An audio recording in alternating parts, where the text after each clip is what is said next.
Bismillahirrahmanirrahim. Assalamualaikum warahmatullahi wabarakatuh. Alhamdulillahi alamin. Wassalatu wassalamu ala sayyidil mursalin wa ala alihi wa sahbihi ajma'in. Subhanaka la ilma lana illa ma 'allamtana innaka antal alimul hakim. Rabbi israh li sadri wa yassir li amri wa hlul 'uqdatam min lisani yafqahu qawli. Allahumma shalli ala nuril anwar wa sirril asrar wa tiryakil aghyar wa miftahi babil yasar sayyidina wa maulana Muhammadin al-Mukhtar wa alihi al-adhar wa ashabil akhyar adada ni'amillahi wa irda'alih. Amma jamaah musalla Jannatul Firdaus yang dirahmati Allah Subhanahu wa taala, kaum muslimin dan muslimat di mana saja berada rahmat Allah. Kita membaca Fatihah terlebih dahulu kepada baginda Rasulullah sallallahu alaihi wasallam, kepada para anbiya, para sahabat, tabi'in, tabi'in, para auliya wa syuhada wa salihin wa jami' masyayikhina fid din. Amadana Allah bil madadihim wa qada alaina min barakatihim wa anwarihim wa ulumihim fid din wa dunya wal akhirati bi sirril Fatihah. A'udzu billahi minasy syaithanir rajim. Bismillahirrahmanirrahim. Alhamdulillahi rabbil alamin. Ar-Rahmanir Rahim. Maliki yaumiddin. Iyyaka na'budu wa iyyaka nasta'in. Ihdinas siratal mustaqim. Siratal ladzina an'amta 'alaihim ghairil maghdubi 'alaihim waladdallin. Amin. Bismillahirrahmanirrahim. Qala al-musannif rahimahullah ta'ala wa nafa'ana Allah bi ulumi fid dharain. Amin. Faslun surutul wudu'i asyratun. Kajian kita kitab Safinatun Najah sampai di pasal tentang syarat sahnya wudu. Syarat sahnya wudu. Wudu itu bisa sah kalau mendapati syarat-syarat berikut. Apa saja? Surutul wudu'i asratun. Syaratnya sahnya wudu itu ada 10. Banyak betul. Ya, banyaklah. Nomor pertama yaitu al-islamu. Islam. Orang tak Islam wudu ya tak sah. Karena dia harus Islam dulu baru wudunya dianggap. Baru wudunya sah. Yang kedua wa tamyizu.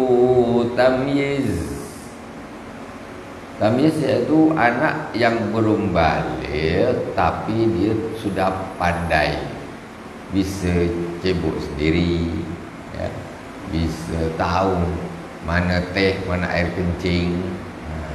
Dia dah pandai, tahu mana najis, mana tak najis. Belum balik, belum. Itu namanya tamyiz. Dia kalau wudu sah. Umpamanya orang balik katakanlah umur 14-15 tahun, anak 10 tahun dah pandai dia wudu sah. Syaratnya harus tamyiz. Tapi yang belum tamyiz masih bayi tak sah wudunya. Maksudnya tidak dianggap wudunya. Ya sekedar main-main air untuk cuci-cuci. Kemudian yang ketiga wan naqa'u 'anil haid wan nifas. Suci dari haid dan nifas. Orang haid sama nifas wudu itu tetap aja tak bisa sholat. Wudunya tak dianggap. Tetap aja tidak boleh membaca Al-Quran. Tak boleh. Dia harus suci dulu dari haid dan nifas. Yang keempat wa amma yamna'u wusulal ma'i ilal basyarah. Dan dia harus bersih dari segala sesuatu yang menghalangi sampainya air ke kulit. orang wudu, ibu-ibu, bapak-bapak, terutama ibu-ibu nih, kalau orang wudu itu tidak boleh ada sesuatu yang menghalangi air untuk sampai ke kulit. Apa saja, cat, isolasi, ya. Ibu-ibu itu kadang-kadang ada ibu-ibu suka ngecat kuku tuh, ya. Kalau dia pakai bahan bukan inai yang asli, original inai, dia pakai cat bukan, kan ada. Itu air tak bisa masuk. Berarti dia cat itu menghalangi air untuk sampai ke kulit, sampai ke kukunya. Itu wudunya tidak sah. Jadi macam mana kalau kukunya berbelang-belang dicat? Apa pun nama cat kuku, apa namanya? Kutek, ya. Dicat dia, mulai ada warna pink lah, warna merah lah, dicat. Dicat. Ini macam mana wudunya nih? Mandi wajibnya macam mana? Tidak sah. Dia gaya saja untuk urusan duniawi, tapi dia tidak perhatikan untuk urusan akhirat. Kalau inai asli, maksudnya inai yang daun itu, ya, inai yang daun yang biasanya orang belinya itu kan kukunya ditaruh inai gini kan. Habis itu dah berapa, entah satu malam atau berapa jam, dilepas dia menjadi warna di kuku. Itu tidak apa-apa. Itu tidak menghalangi air untuk sampai ke kulit. Jadi perlu diperhatikan, terutama bapak-bapak dan ibu-ibu yang punya anak-anak perempuan, ya, anak-anak gadis atau punya menantu perempuan yang suka ngecat kuku, itu dikasih tahu, ya ibu-ibu ya. Itu jangan ibu-ibu pula sendiri yang suka ngecat kuku. Tahu sholat jamaah rajin, tapi kukunya hijau, pink, coklat, merah, hitam, gitu.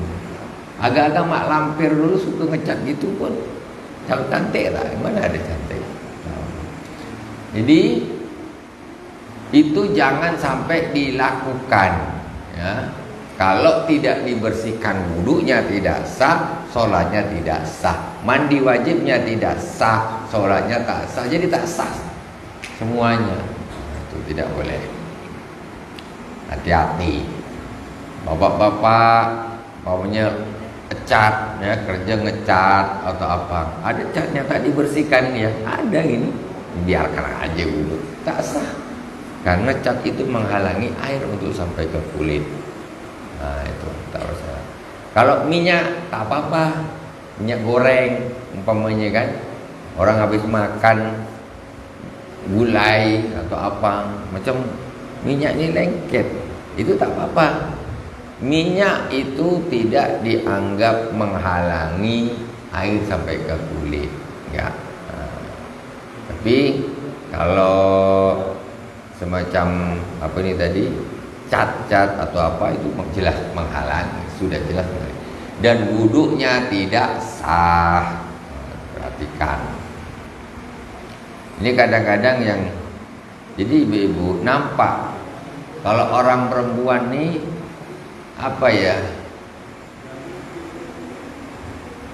tidak istiqomah sholat umpamanya, nampak dari kukunya.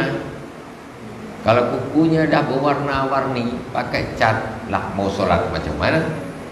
Mau sholat macam mana? Wuduk pun tidak sah. Itu. Habis nak sholat dihapus, habis wuduk dicat lagi, kayaknya tak mungkin lah. Itu cat tubuh macam mana ngilangkan dia? Pakai apa? Pakai solar, bensin gitu. Sabun aja hilang tak? Tak hilang.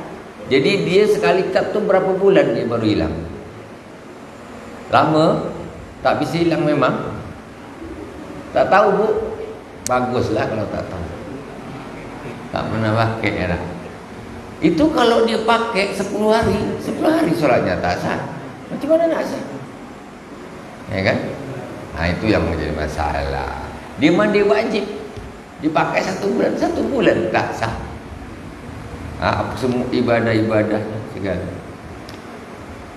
itu perlu hati-hati, jangan cuma gaya duniawi saja. Kadang-kadang sekali entahlah model tapi tidak sesuai dengan syariat, justru menghambat orang untuk beribadah. Yang berikutnya, wa alla yakuna 'alal udhi ma yughayyirul ma', dan hendaklah tidak ada di anggota badan sesuatu tempat wudu, anggota wudu, sesuatu yang bisa merubah air. Apa nih maksudnya nih? Contoh ibu-ibu habis bikin adonan kue, warnanya merah, ya kan? Warnanya merah. Kemudian tampillah di tangan-tangani, tapi ibu-ibu tak bersihkan dulu, tidak dibersihkan, sehingga ketika ibu-ibu wudhu nih, air yang nempel ke kulit nih tadi yang ada bekas pewarnanya itu, airnya jadi merah, tak dibersihkan dulu. Ini tak sah. Mestinya apa? Ya dibersihkan dulu, dan bersih, baru wudhu. Sama kasusnya. Tadi masalahnya menghambat air untuk sampai, sekarang ini dia tak menghambat, cuma merubah dia. Air itu aslinya bening, karena tadi kuenya warna hijau, jadi airnya hijau gitu. Ketika dicuci tangannya sama, netesnya hijau, bukan bening. Mestinya macam mana? Ini dihilangkan dulu hijaunya. Sudah hilang, dah hijau, dia pakai sabun, hilang. Airnya udah bersih, tangannya bersih, ya sudah, baru wudhu. Jadi ketika air itu datang sampai ke tangan tadi, dia tidak berubah menjadi warna hijau airnya. Itu yang menyebabkan airnya jadi suci tapi tidak mensucikan. Itu. Jadi caranya orang wudhu macam mana? Ya yang itu dibersihkan dulu baru mulai wudhu. Dibersihkan dulu warna-warna apa, baru mulai wudhu. Wal ilmu bi fardiyati, dan tahu tentang kefarduannya wudhu. Orang wudhu ini kalau dia tak tahu kalau wudhu itu wajib tak wajib, dia tak sah wudhunya. Dikira saya kira wudhu itu sunnah, dia nak salat wudhu aja. Saya kira wudhu itu sunnah, tak tahu dia kalau wudhu itu wajib. Tak boleh. Dia harus ketika dia melakukan, dia tahu bahwa oh ini wajib. Tahu kalau itu wajib. Itu ilmu bi fardiyati. Yang ketujuh, wa la ya'taqida fardan min furudhi sunnatan, dan hendaklah jangan dia menganggap satu rukunnya wudu dari beberapa rukun itu adalah sunnah. Orang wudu, kata dia, cuci kaki itu sunnah lah. Cuci kaki itu hukumnya sunnah. Sunnah berarti apa? Dibasuh boleh, tak dibasuh pun boleh. Itu wudunya tak sah, karena sudah jelas membasuh kaki itu hukumnya fardu, dan disebutkan dalilnya di dalam Al-Quran. Tak boleh. Nama cuci muka itu kan sunnah, tak boleh, itu fardu hukumnya. Jadi yang fardu tidak boleh kita anggap menjadi satu yang sunnah. Wal ma'ut tahur, yang kedelapan, yaitu ini terjemahnya kurang pas, ya, kesucian air wudhu tersebut. Tahur itu artinya airnya suci dan bisa mensucikan, suci lagi mensucikan. Kalau hanya suci, tahir, air teh itu ma'un tahir, air yang suci. Tapi kalau air mutlak, air wudhu itu namanya ma'un tahur. Tahir artinya suci. Kalau teh suci, tapi orang wudhu pakai teh tidak bisa jadi suci. Dia suci tetapi tidak mensucikan. Jadi kalau yang di sini wal ma'ut tahur, yaitu air itu dia suci dan bisa mensucikan. Sop ikan suci apa tidak ibu-ibu? Airnya suci, tapi manalah boleh wudhu pakai sop ikan? Mana boleh. Itu ini bedanya kata-kata tahir dan tahur. Jadi yang dimaksud air yang digunakan untuk berwudu itu harus ma'un at-tahur. Al-ma'ut tahur, mak yang suci atau air yang suci lagi mensucikan. Suci saja itu tidak, maksudnya tidak cukup. Kalau air yang suci lagi itu pasti suci. Tapi tidak semua air suci itu bisa mensucikan yang lain. Enggak semua. Teh obeng suci, kita cebok pakai teh obeng mana boleh, tak suci lah. Itu maksudnya begitu. Wal ma'u tahur, yaitu airnya suci lagi mensucikan. Kemudian wa dukhulul waqti wal muwalatu lidaimil hadathi. Itu 9 dan 10 itu gabung. 9 dan 10 menjadi satu. Masuk waktu sholat yang dikerjakan terus menerus. Ini itulah kalau penerjemah ini kadang-kadang yang menerjemahkan ini tak paham. Jadi yang membaca pun bingung, ya kan? Bahasa Arab tuh tak semuanya orang nih bisa paham. Maksudnya tahu kadang artinya gini, tapi apa maksud dia ini? Gitu kan? Jadi yang dimaksudnya wadhuhul waqti wal muwalatu lidaimil hadasi, 9 dan 10 ini yang dimaksudnya itu masuknya waktu dan berturut-turut bagi orang yang daimul hadas. Itu apa? Orang yang selalu berhadas. Selalu berhadasnya apa? Orang yang selalu berhadas, contoh orang yang kencingnya beser. Ini selalu berhadas ya. Sebentar-bentar terasa keluar, sebentar-sebentar terasa keluar. Kapan sucinya? Dia selalu berhadas saja. Atau ibu-ibu wanita yang istihadah. Istihadah itu apa, Bu? Wanita yang mengeluarkan darah di luar hari-hari haid. Darah istihadah, ya, dia keluar darah, Bu, tapi bukan haid. Di luar hari-hari haidnya kok darahnya keluar nih? Apalagi kalau standar yang awal pertama, dia kalau lebih dari 15 hari itu dianggap darah istihadah. Atau ada yang pendapat mengatakan pokoknya dia di luar hari kebiasaannya haid, itu berarti istihadah. Orang perempuan istihadah itu wajib sholat. Ibu-ibu harus paham, jangan asal darah dia keluar berarti tak sholat, tidak. Kalau darah istihadah itu hukum wanita itu adalah suci dan wajib sholat. Darah istihadah itu darah yang keluar di luar hari-hari haid. Begini, dua orang nih, laki-laki atau orang yang beser, dia sebentar terasa air itu kencing itu keluar. Ibu terus wanita yang istihadah, darahnya keluar terus. Istihadah tuh nggak berhenti darahnya, kayak haid nggak ada berhentinya itu. Tapi ketika kebablasan dari kebiasaan haid, berarti ini istihadah, wajib sholat, wajib mandi. Segera mandi dan sholat seperti biasa. Cuman caranya, ini kena di sini. Caranya wanita yang haid, wanita yang istihadah dan orang yang beser itu kalau nak sholat disyaratkan wudhunya kalau sudah masuk waktu. Kalau udah Allahu Akbar, ini orang naudzubillah, Allah yahwat, umpamanya seorang ini dia beser. Ketika Allahu Akbar baru dia wudhu, boleh wudhu. Ketika dia wudhu, kemudian dia masuk ke masjid, menunggu orang qomat, tidak ada masalah. Walaupun kadang-kadang dari dia habis wudhu ke qomatnya itu dia terasa dia keluar, ini namanya dimaafkan. Karena tak bisa tahan, macam mana?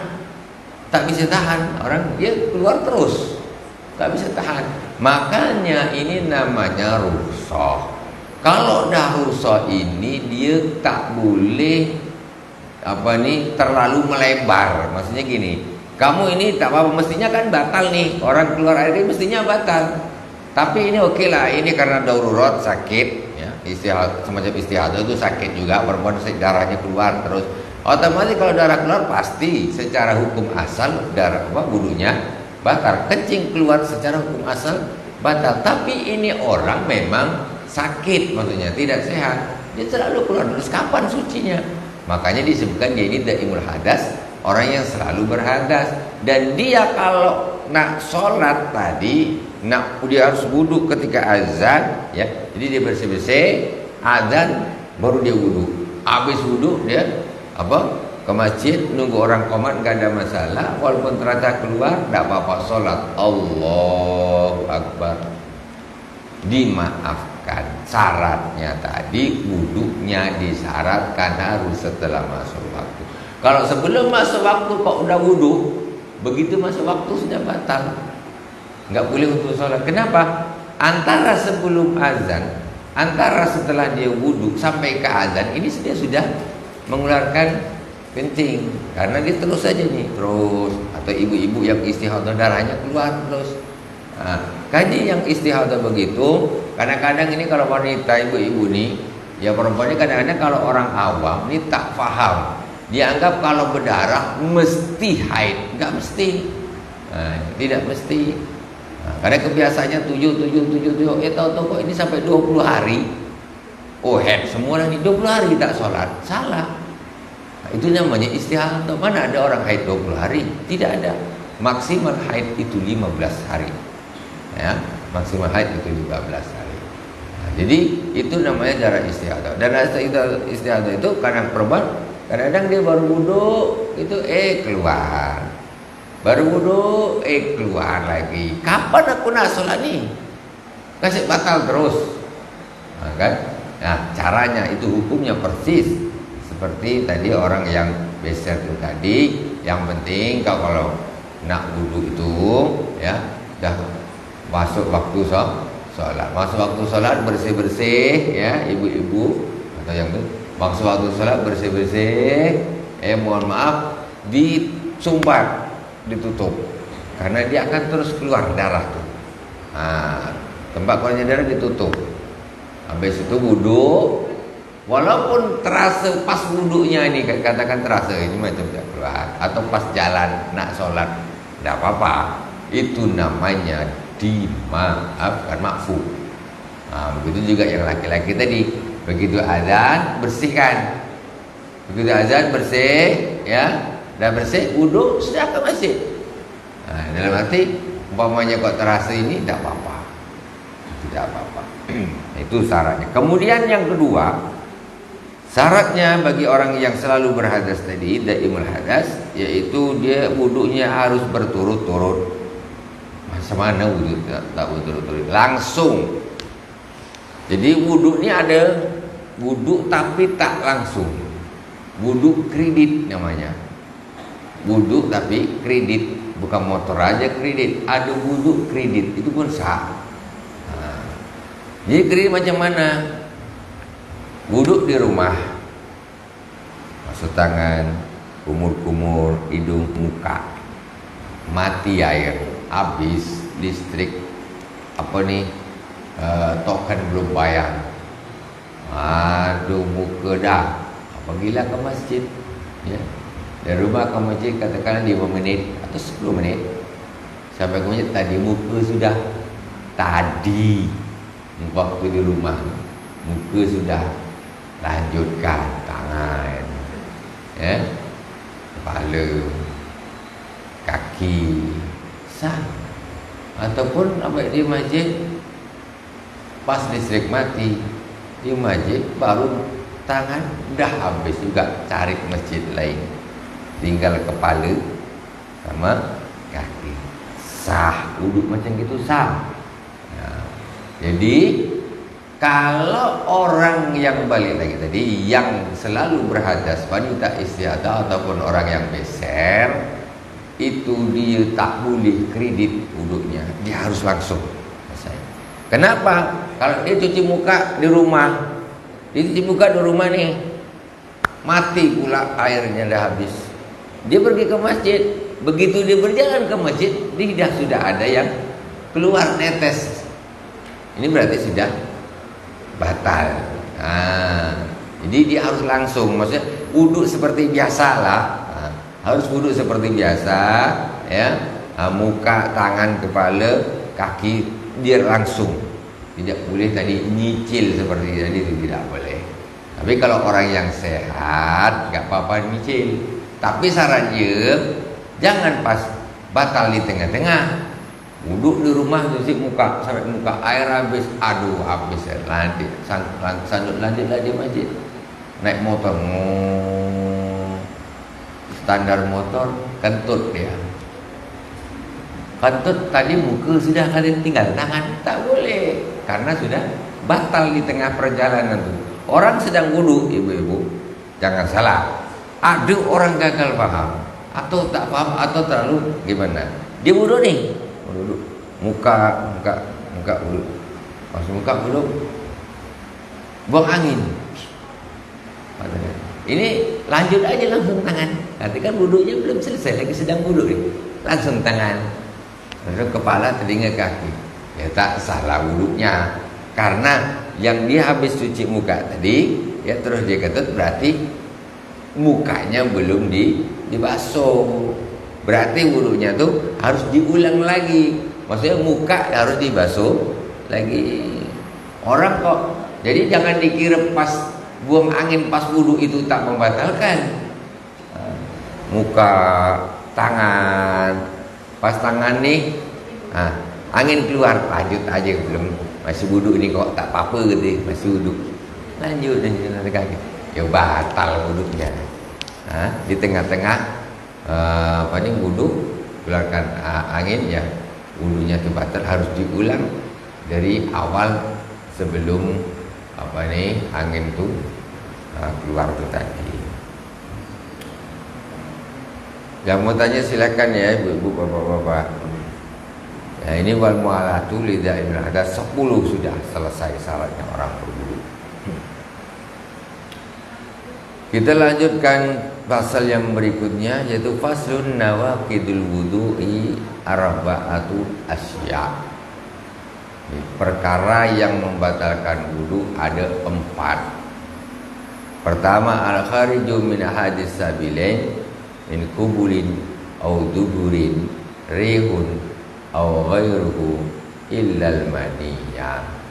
Yang pertama yang membatalkan wudu, segala sesuatu yang keluar dari kubul ataupun dubur, apapun itu, angin atau selain angin, kecuali mani. Memang agak anehnya nih, bukan aneh apabila ya, agak gharib ya. Kalau menurut Imam Syafi'i, orang keluar mani wudunya tak batal, tapi berhadas besar. Itu memang agak pelik sikit. Tapi kalau menurut Imam Malik ya batal. Jadi saya ulangi, segala yang keluar dari dua jalan, kubul ataupun dubur, berupa angin atau selainnya, itu membatalkan wudu. Selain angin apa? Ya BAB, apalagi kerikil umpamanya, atau orang ini nelan buah goli kelereng tuh letak keluar ya. Atau mohon maaf, orang cacingan ya, kremi keluar, batal wudunya, batal. Jadi apapun yang keluar, jadi ya walaupun dia sedang santai-santai gitu, lagi cacingan kan, keluar, batal itu. Bukan hanya kentut saja, tidak ya, apapun yang keluar dari kubul atau dubur itu membatalkan wudu. Duit seling 100 rupiah keluar, ketelan, batal. Karena tentu di sisi lain dia tidak akan pernah lepas dari membawa bahasa-bahasa ataupun najis dari dalam. Itu sudah otomatis, tidak mungkin tidak.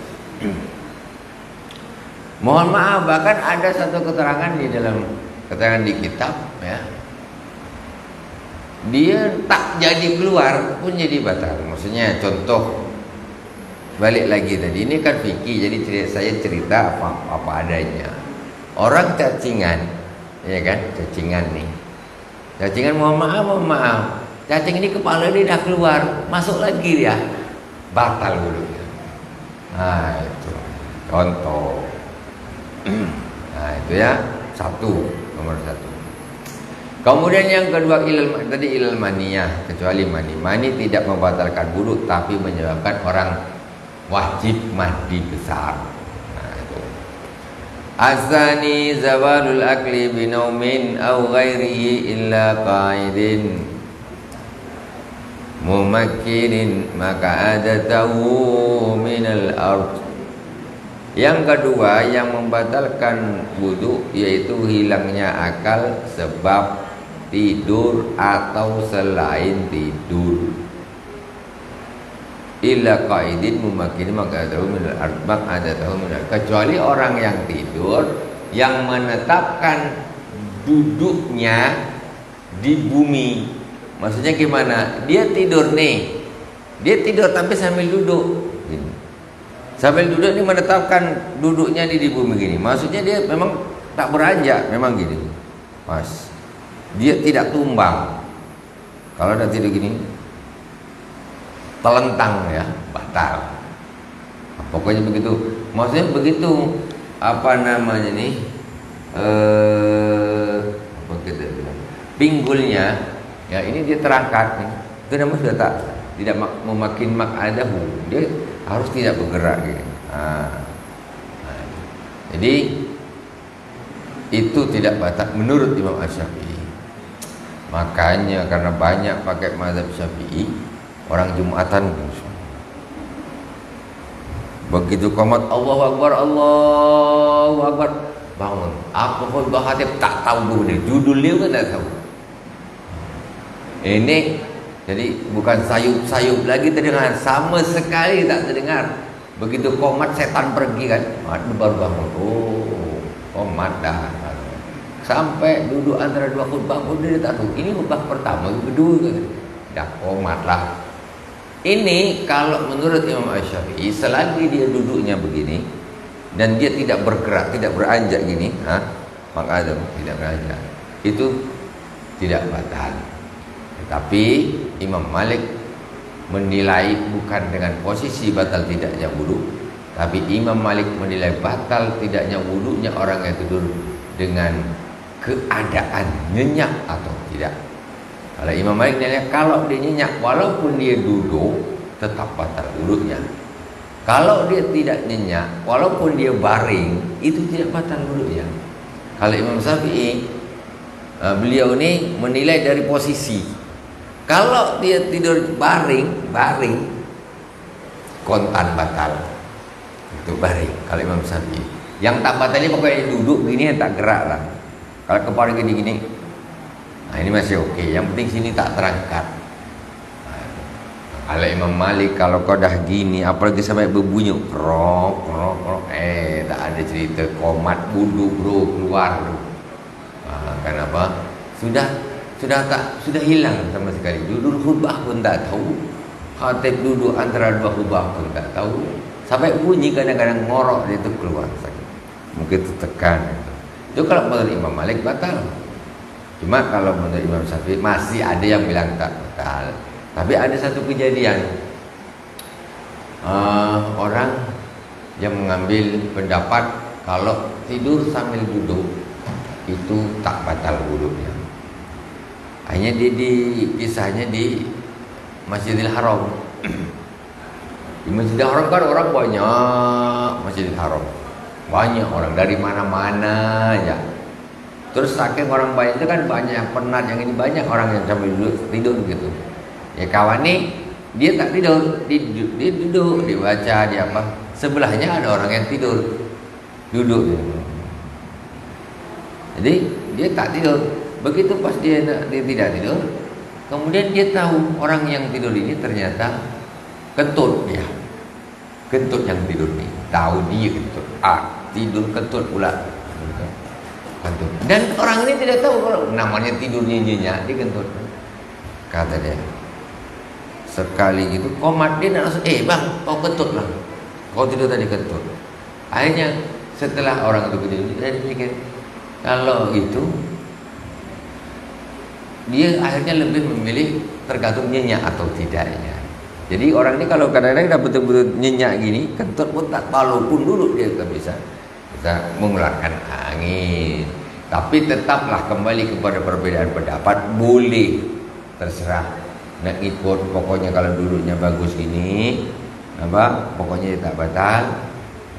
Atau ngikut yang nyenyak, kalau terasa nyenyak betul hilang betul, ya wudhu itu lebih berhati-hati. Lebih karena ada kasus orang tidur sambil duduk, dia buang angin, dia tidak terasa. Itu maksudnya. Jadi makanya kalau bisa, kalau udah kayak gitu tuh ya wudhu sajalah. Ya, itu untuk lebih kehati-hatian. Tapi umpamanya nggak udah lah, susah kamu bilang ya udah tidak apa-apa. Karena masih ada imam mujtahid yang mengatakan tidak batal. Mana-mana lah. Yang penting kita ini tergantung keadaan dan sikon juga. Kalau keadaannya enak apa sekarang ya wudhu aja. Kalau nak wudhu pun dekat, tidak apa, maksudnya ya wudhu aja. Tapi kalau situasi dekat Masjidil Haram, komat orang nak wudhu kemana lagi? Tak bisa. Ya sudahlah, tak batal, boleh. Tergantung sikon. Yang ke awari ya, hilangnya akal sebab tidur atau selain tidur. Selain tidur apa? Mabuk, hilang akal.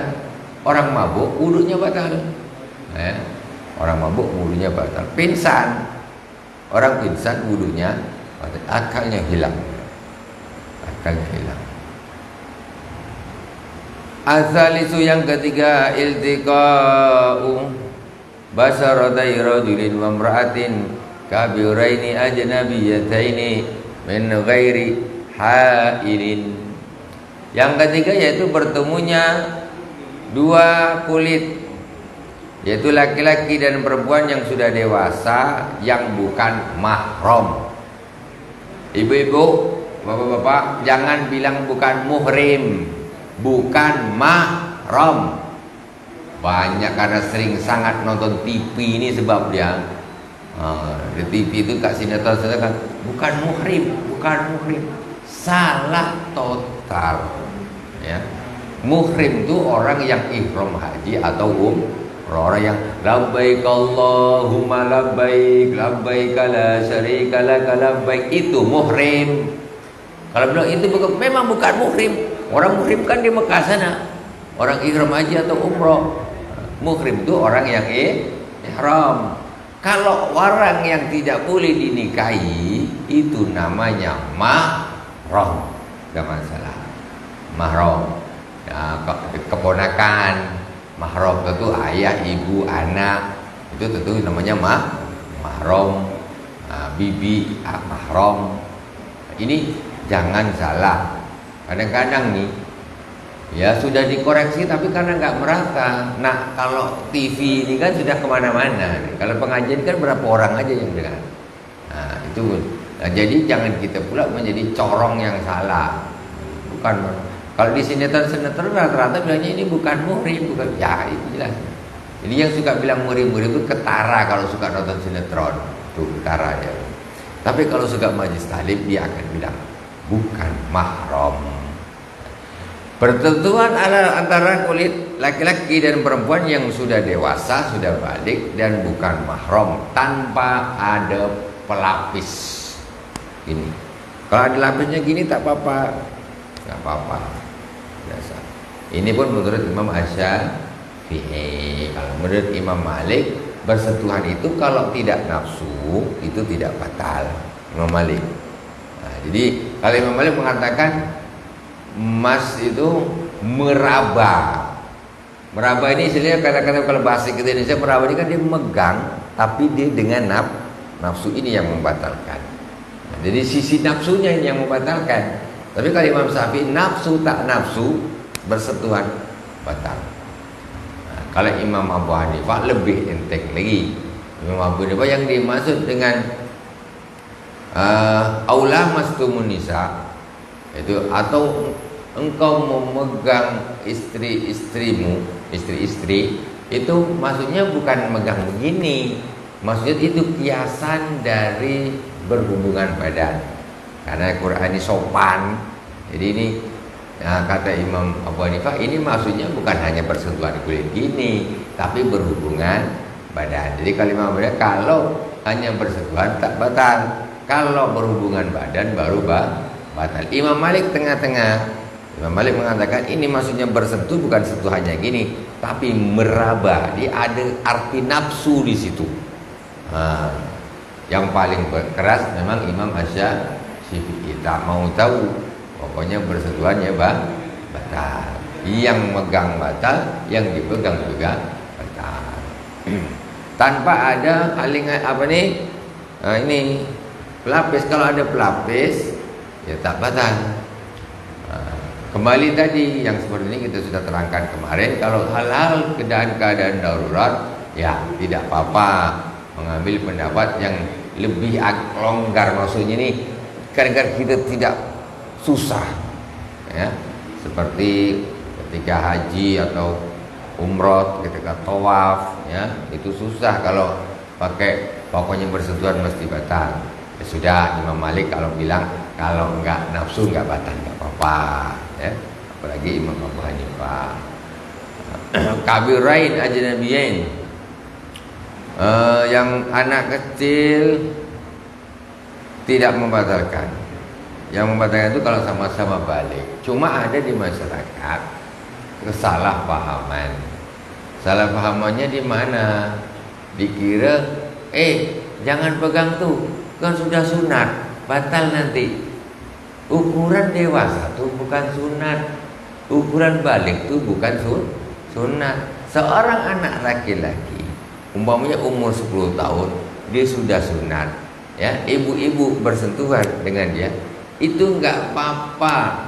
Karena sunat itu bukan standarisasi balik. Kemarin kita sudah bahas.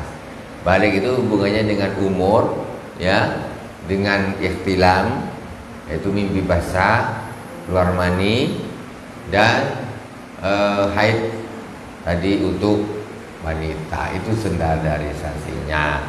Jadi kadang kita sering dengar tuh, itu sudah, kamu udah sunat belum? Jadi kalau sudah sunat berarti batal. Ya tidak. Tapi kalau Imam Malik, dia tidak hanya mensyaratkan balik saja. Ada seorang anak yang tidak balik. Apakah itu anak perempuan? Laki-lakinya tuh anak perempuan, tapi dia belum balik, cuman sudah yang megangnya ini nafsu, sudah membawa nafsu, budak ini batal. Ataupun orang perempuan menyentuh anak laki-laki belum balik, tapi anaknya ini sudah menjadikan nafsunya tuh jadi batal. Kalau Imam Malik rahimahullah. Jadi Imam Malik selalu dia ada hubungan, dihubungkan dengan yang sifatnya dari dalam, yaitu syahwat.